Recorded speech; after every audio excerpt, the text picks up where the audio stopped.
درود پاک پڑھ لیجیے۔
نحمده ونصلي ونسلم على رسوله الكريم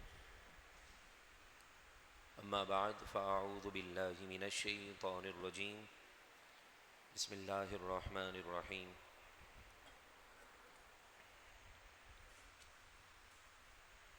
اهدنا الصراط المستقيم صراط الذين أنعمت عليهم غير المغضوب عليهم ولا الضالين اهدنا إن الله وملائكته يصلون على النبي يا أيها الذين آمنوا صلوا عليه وسلموا تسليما اللهم صل على سيدنا ومولانا محمد معدن الجود والكرم وآله وصحبه وبارك وسلم والحبيب الذي ترجى شفاعته لكل هول من الأهوال مقتحم يا من يشفع عند حضرة طه اشفع لنا يا أوجه الشفعاء نظرت إلى بلاد الله جمعا كخردلة على حكم اتصالي مولاي صل وسلم دائما أبدا على حبيبك خير الخلق كلهم۔ یہی ہے آرزو کہ تعلیم قرآن عام ہو جائے، ہر پرچم سے اونچا پرچم اسلام ہو جائے۔ رب العالمین کا کرم اور اسی کا فضل اور اسی کی دی ہوئی توفیق سے ماہ ربیع الثانی کی آج دوسری تاریخ ہے۔ ان مقدس ایام کے صدقے سے رب العالمین آپ کو اور مجھے دنیا کے ہر غم، مصیبت اور پریشانیوں سے نجات عطا فرمائیں۔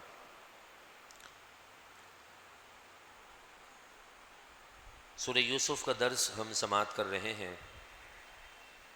اور واقعہ 7 رکوع کے اس قرآن مجید فرقان حمید سورہ یوسف کے 7 رکوع کا درس ہم سن چکے ہیں، اور سورہ یوسف کے 8ویں رکوع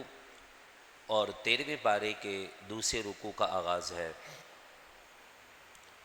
پچھلے درس میں ہم نے یہ بات سماعت کی تھی اختتام پر کہ حضرت یوسف علیہ السلام نے بادشاہ سے یہ کہا تھا کہ تم مجھے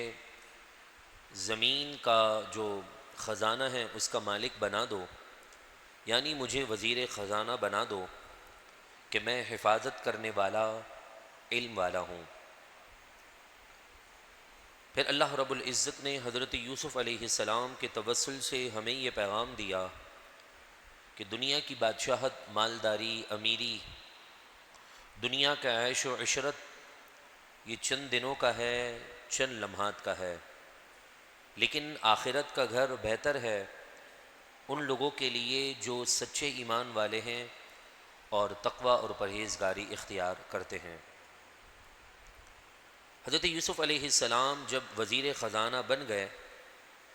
اور پھر اس کے بعد کچھ عرصہ ہی گزرا تھا کہ وہ قحط سالی کا وقت آیا۔ مفسرین کے اقوال کے مطابق قحط سالی کے ابتدائی لمحات میں یا قحط سالی سے چند لمحات قبل اس ملک کے بادشاہ کا بھی انتقال ہو گیا۔ سارے لوگ چونکہ آپ کی اس علمی وجاہت اور دبدبے کو دیکھ کر مرعوب ہو چکے تھے، تو سب نے آپ کو بادشاہت کا منصب بھی عطا فرما دیا۔ اب آپ کے پاس کل دو بڑے عہدے تھے، ایک آپ پوری زمین کے بادشاہ تھے اور دوسرا آپ وزیر خزانہ تھے، کیونکہ عموماً وزیر اعظم ہو یا صدر ہو وہ اپنی ٹیم کے مشاورت کے ساتھ ہی کام کرتا ہے، اور پھر اگر اس میں کسی اعلیٰ عہدے پر موجود انسان اچھے کام کی مخالفت کر دے تو کام کے اندر رکاوٹ ضرور آ جاتی ہے۔ دو اہم عہدے، بادشاہت بھی اور خزانے کی ذمہ داری اور وزارت بھی حضرت یوسف علیہ السلام کے پاس موجود تھی، تو خود آپ پورے زمین کے لوگوں کو غلہ تقسیم کیا کرتے تھے، اور اس غلے کی تقسیم کا آپ نے ایک شیڈول بنایا ہوا تھا کہ تم نے اس غلے کے عوض میں یہ چیز دینی ہے، اس چیز کو مجھے جمع کروانا ہے، یہ چیز مجھے جمع کروانی ہے۔ غلہ انہیں فری میں نہیں مل رہا تھا، جس طرح آج ہمارے یہاں پر مانگنے والے لوگوں کی تعداد زیادہ ہو چکی ہے۔ اس کی ایک وجہ یہی ہے کہ ہمارے ویلفرز فری میں انہیں دیتے ہیں، اگر اس کے مقابلے میں پاؤ قیمت کچھ روپے ضرور لیں تاکہ جو سفید پوش انسان ہیں وہ بھی ان چیزوں سے فائدہ اٹھا سکے اور مانگنے والے لوگوں کی تعداد میں کمی واقع ہو۔ مثال کے طور پر آج کل 20-25 روپے کی روٹی چل رہی ہے، ویلفیئرز والے فری میں کھانا کھلانے کے بجائے 10 روپے کی روٹی دے دیں، 8 روپے کی روٹی دے دیں، اور یہ اعلان کر دیں کہ اس کے اندر وہ مڈل طبقہ آدمی بھی 8 روپے یا 10 روپے کی روٹی لے سکتا ہے جو زکوٰۃ تو لینے کا مستحق نہیں، لیکن کم آمدنی کی وجہ سے اس کے گھر میں فاقے ہو رہے ہیں، تو انہیں چاہیے کہ وہ بھی یہاں سے فائدہ اٹھا لیں۔ لیکن یہاں پر بالکل زکوٰۃ کے پیسوں سے کھلا کھاتا کھلا ہوا ہے، جس کی وجہ سے نہ تو یہ دیکھا جاتا ہے کہ زکوٰۃ کے پیسے مسلمانوں پہ لگ رہے ہیں یا پھر نان مسلم اس سے فائدہ اٹھا رہے ہیں، اپنی قوم کے لوگ فائدہ اٹھا رہے ہیں یا پھر بعد میں باہر سے آئے ہوئے لوگ فائدہ اٹھا کر لوگوں کو اور رہنے والوں کو نقصان پہنچا رہے ہیں۔ یہ ایک الگ پوری داستان ہے۔ الغرض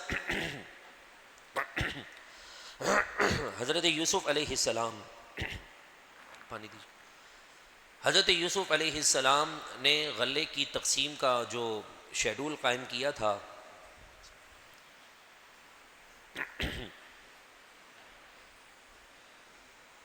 جزاک اللہ، اس ترتیب کو مد نظر رکھتے ہوئے آپ کے جو مشیر تھے، آپ نے جن کی ذمہ داریاں اور ڈیوٹیاں باندھی تھی، وہ بھی اسی شیڈول پر عمل کرتے ہوئے غلے کی تقسیم کر رہے تھے۔ غلہ کسے کہتے ہیں؟ جس طرح ہمارے یہاں پر آج راشن کا پیکٹ ہوتا ہے 10,000 روپے کا ویلفیئر کی طرف سے، تو ایسے ہی اس زمانے میں راشن کے پیکٹ کو غلہ کہا جاتا تھا، اور اس غلے کے اندر پورے سال بھر کا اناج موجود ہوتا تھا، اور وہ ایک اونٹ پر لاد کر انسان کو دیا جاتا تھا۔ ہر گھر کے فرد کے مقابلے میں ایک غلہ دیا جاتا۔ مثال کے طور پر ایک گھر کے اندر 7 افراد ہوتے تو ہر فرد کو 7 یعنی پورا غلہ دیا جاتا، اور وہ اپنے اس راشن کے پیکٹ میں سے پورا سال استعمال کرتا، اور پھر اگلے سال واپس لائن میں لگ کر حضرت یوسف علیہ السلام کے ان ذمہ دار لوگوں کے پاس یا پھر خود حضرت یوسف علیہ السلام کے پاس آ کر وہ غلہ حاصل کرتا، اور پھر پورے سال بھر کے لیے وہ اپنے گھر میں راشن کو سیو کر لیتا۔ یہ قحط سالی حضرت یوسف علیہ السلام کے بھائی جس علاقے میں رہتے تھے وہاں تک پہنچ چکی تھی۔ تو حضرت یوسف علیہ السلام کے بھائی کو جب اس بات کا علم ہوا کہ ایک بادشاہ غلہ تقسیم کر رہا ہے سال بھر کے لیے، تو انہوں نے بھی اپنے دیگر بھائیوں کے ساتھ مل کر یہ ارادہ کیا کہ ہم وہاں جائیں اور ان سے غلہ حاصل کریں۔ جب حضرت یوسف علیہ السلام کے بھائی حضرت یوسف کے پاس پہنچے تو بھائی تو پہچان نہ سکے، لیکن حضرت یوسف علیہ السلام نے پہچان لیا کہ یہ سامنے آئے ہوئے افراد کوئی اور نہیں، میرے سگے بھائی ہیں۔ وجاء اخوۃ یوسف فدخلوا علیہ، اور یوسف علیہ السلام کے بھائی حضرت یوسف علیہ السلام کے پاس آئے۔ جب ان کے پاس حاضر ہوئے فعرفہم، تو حضرت یوسف علیہ السلام نے انہیں پہچان لیا۔ وہم لہو منکرون، اور وہ یوسف کو پہچاننے سے یعنی یوسف علیہ السلام کو پہچان نہ سکے۔ ولما جہزہم بجہازہم، جب تقسیم غلے کا وقت آیا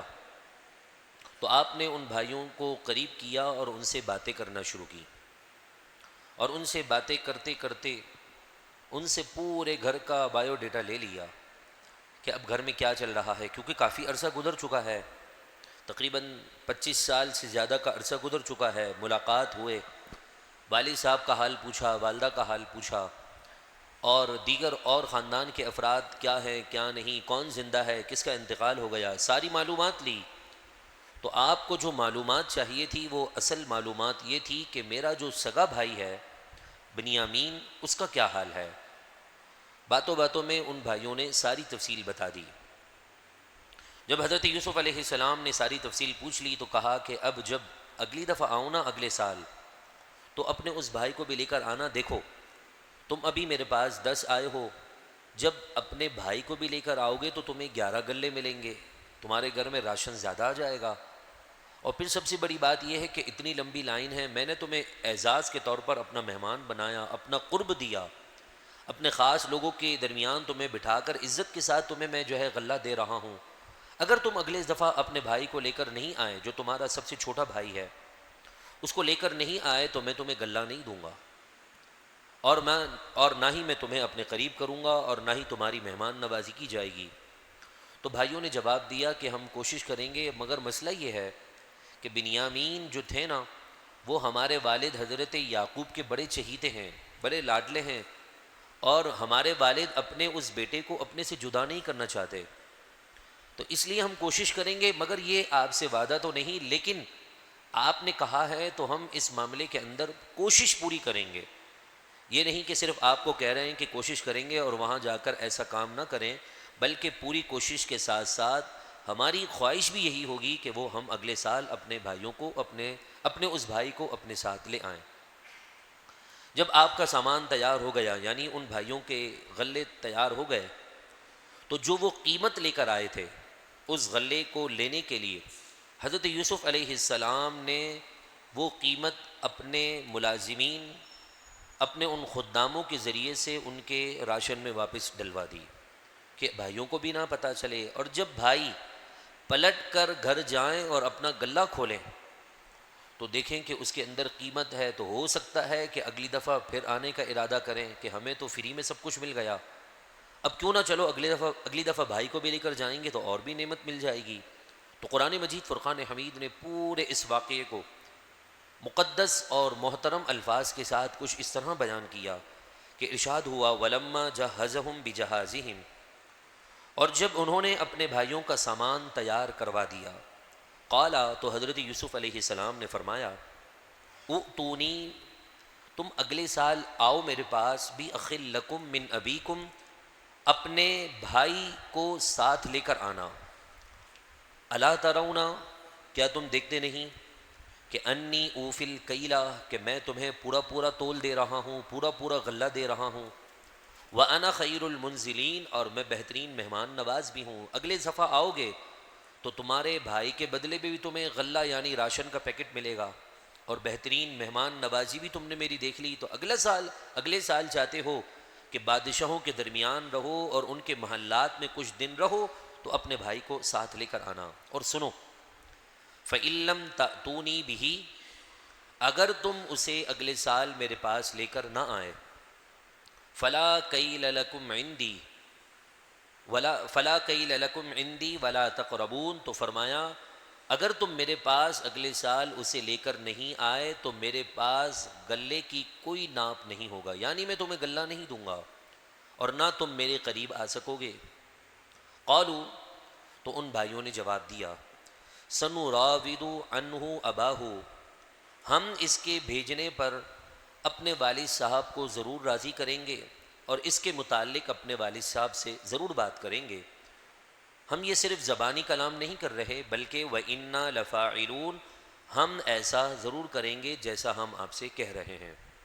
وقال، حضرت یوسف علیہ السلام نے فرمایا لفتیانہ، اپنے ملازمین اپنے خدمتگاروں سے، اجعلوا بضاعتہم فی رحالہم، یہ جو اپنے ساتھ یہ قیمت لے کر آئے تھے راشن اور غلہ لینے کے لیے، تو اس قیمت کو واپس ان کی بوریوں میں ڈال دو، لعلہم یعرفونہا، تاکہ جب گھر پہنچ کر وہ اپنی بوریاں کھولیں تو اپنی قیمت کو پہچان لیں اور کہیں کہ یہ تو وہی قیمت ہے جو ہم نے دی اور اس کے بدلے ہمیں یہ بوریاں ملی ہیں۔ اذا انقلبوا الی اہلہم لعلہم یرجعون،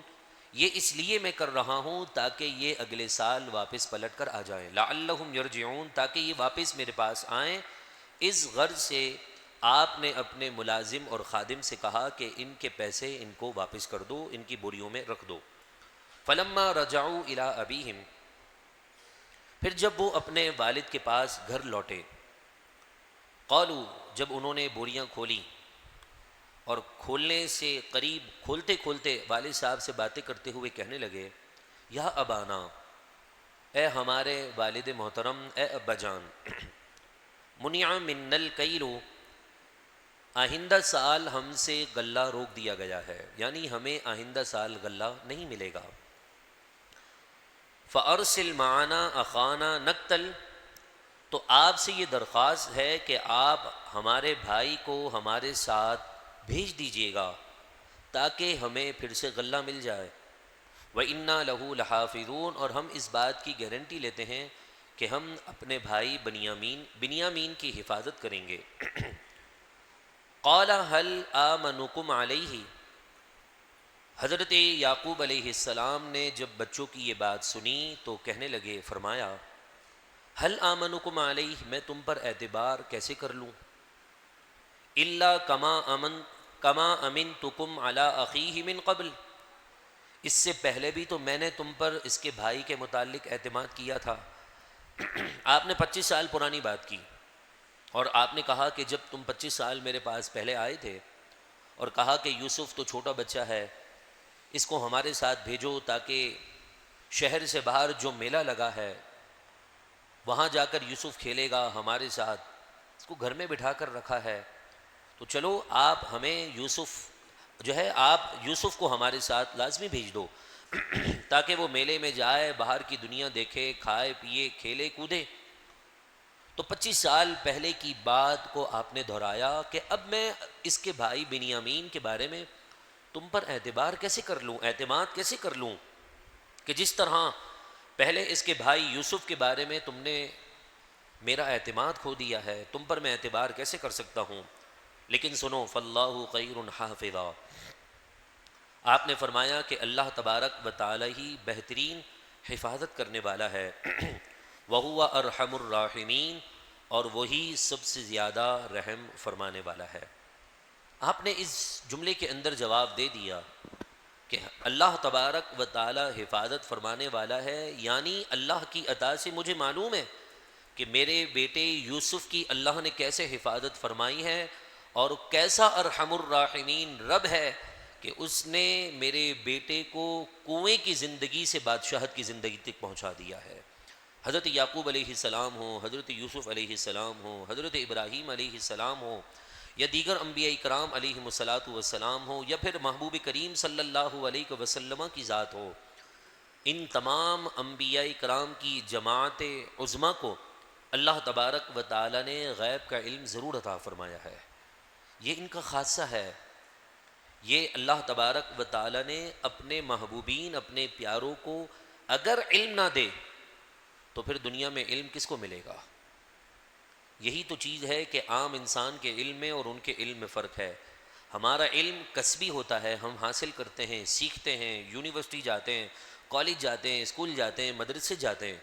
لیکن انہیں مدرسہ، یونیورسٹی اور کالج جانے کی حاجت نہیں ہوتی۔ انہیں اللہ تبارک و تعالی اپنے پاس سے وہ خاص چھپی باتوں کا علم دے دیتا ہے کہ وہ دیکھتے ہی دیکھتے انسان کے ظاہر کو بھی دیکھ لیتے ہیں اور انسان کے باطن کو بھی دیکھ لیتے ہیں۔ تو اسی کو غیب کہا جاتا ہے۔ تو آپ نے فرمایا فاللہ خیر حافظا، اللہ تبارک و تعالی ہی بہترین نگہبان ہے، حفاظت فرمانے والا ہے۔ وَهُوَ أَرْحَمُ الراحمین، اور وہ سب سے زیادہ رحم فرمانے والوں میں سے رحم فرمانے والا ہے۔ وَلَمَّا فَتَحُوا مَتَاعَهُمْ، اور جب انہوں نے اپنا سامان کھولا، وَجَدُوا بِضَاعَتَهُمْ، تو اس میں انہوں نے اپنے پیسے اور اپنی جو قیمت تھی اس کو پایا۔